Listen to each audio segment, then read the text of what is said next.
I'm Lynn Sweet, the Chicago Sun-Times Washington Bureau Chief, in conversation with Sun-Times columnist Neil Steinberg. The topic today, Garry McCarthy and his run for mayor. Neil, we just finished the Illinois primary, and now we're already on to the Chicago mayoral election of next year. I mean, we still have the November election, but let's focus on Garry McCarthy a little bit, because I know you've been writing about him for years, and I have. It's going to sound maybe like a frivolous question, but I kind of think it's important in the political context. Neil, Garry McCarthy was born in the Bronx, and politically, he sounds like he was born in the Bronx. It's about public service, Fran. As you know, I spent 35 years in public service. That's what really drives me. So, can we discuss a little bit, can a Bronx accent win the Chicago vote? Chicago is traditionally the place where New Yorkers come to die. It's business, politically. I mean, Nathan's Hot Dogs didn't make it here. Howard Stern was never a big deal. Limelight closed. Chicagoans are very proud. We're a city of neighborhoods, and that's the upside. The flip side of that is we're a city of neighborhoods where you don't belong, and if you show up, people are going to give you a very skeptical look. So in answer to your question, I think, in theory, a person from out, our first mayor 180 years ago was a New Yorker, but things have changed then. And I think it sets the bar even higher than it would normally be for a Chicagoan challenging Rahm.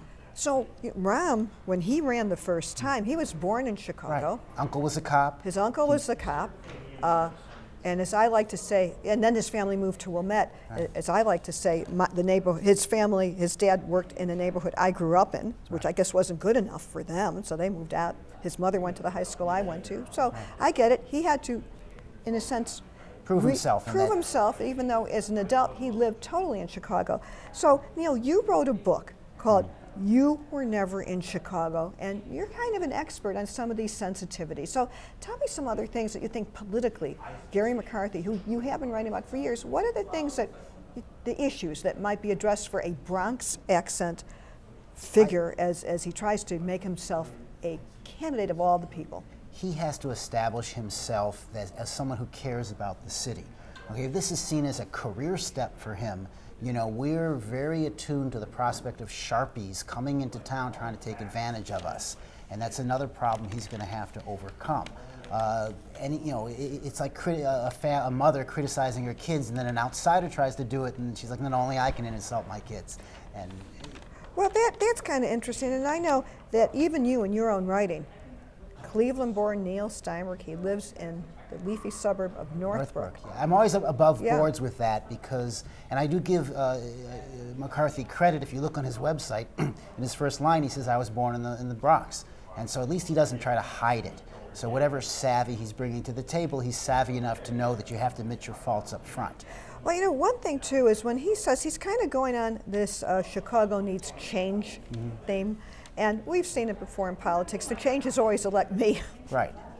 No matter what on it. But he has a persona as a cop. And the base vote, you would think, would be other policemen in Chicago. Do you think that is an appeal that is a starting point to prove your Chicago-ness, especially given all the controversy with the Chicago police? And I'm not looking necessarily for a political analyst, but I'm putting you in the role here of every person. If you talk to police officers, if you read police officer blogs like Second City Cop. And you do. So give me the report of that They vibe. hate him. Okay, Yeah. They hate him. I won't go into they bring up all his personal baggage. He does have issues that many people have. And so that it isn't like, oh, our beloved boss is coming back to run us.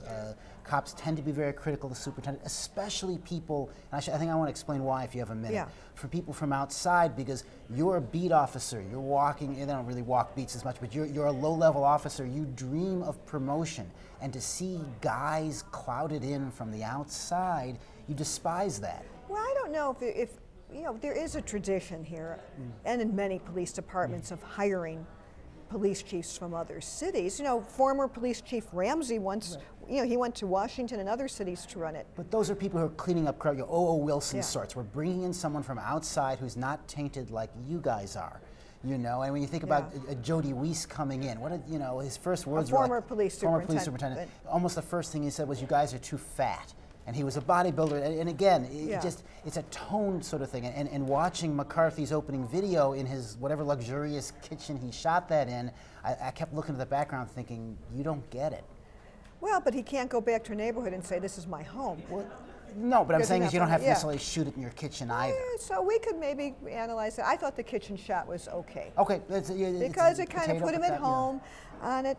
But it's a lot nicer than my kitchen, and I have a nice kitchen. More on that sometime. But here is what's interesting. So he's worked, he is used to these big figure mayors. When he was in New York, he worked for Mayor Rudy Giuliani, right. He worked for Mayor Michael Bloomberg, he worked for Mayor Rahm Emanuel. These are kind of America mayor, bigger than life figures. So right now, for the moment, as we're talking, McCarthy is the only rival. And more will get in. But I want to go back to Chicago-ness because I think you have some reflections on this. Upton Sinclair, for example. Oh, yes. Well, can you tell me about that? In the book, and you were never in Chicago. Yeah. He wrote The Jungle, this expose, hugely influential of meatpacking in Chicago.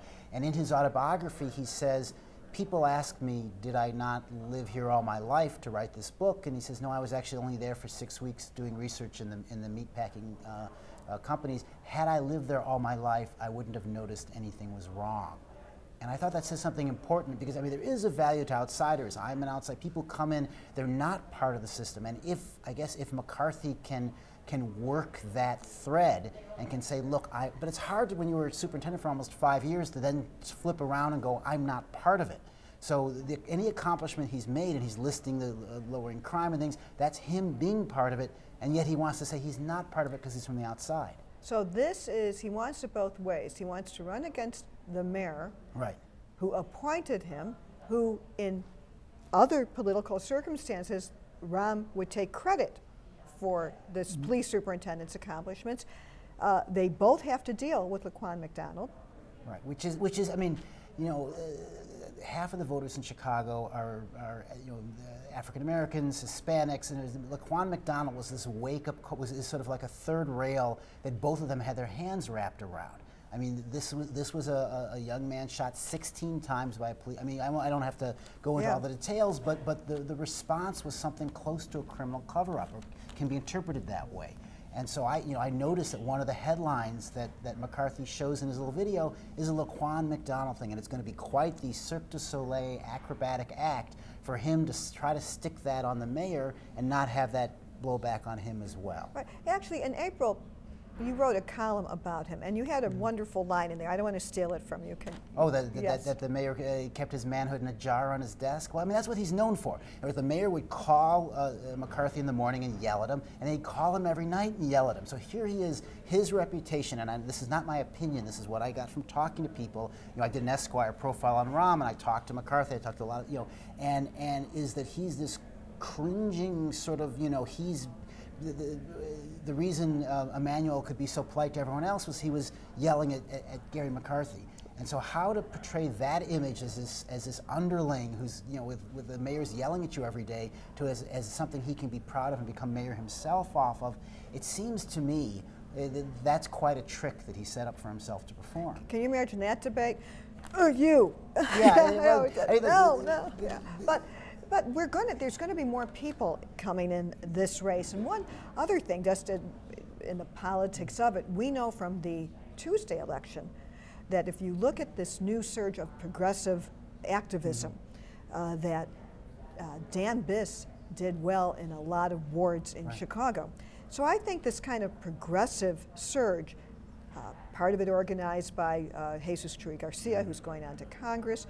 You know, so there's this other element that Garry McCarthy will either have to concede or try to somehow embrace. I see him running in the post-Trump era of non-politicians who are coming in and they're appealing to a sort of ethnic pride, a group of people who feel they've been overlooked. Okay, he doesn't have to spell it out. All he has to do is show up and say his name and talk about what he feels is important, and people will relate to that. I mean, this is his path to success. Okay, is people who aren't happy with where Chicago's going, they aren't happy with how Rahm has been pushing back against Trump, And they want, I mean, I see McCarthy as the Trump candidate. Now, he may never say that, but that is, to me, the big difference between him and Rahm Emanuel, is people who like what's going on in Washington are going to like him. And with that thought, we need to leave you now. Neil Steinberg, columnist for the Chicago Sun-Times.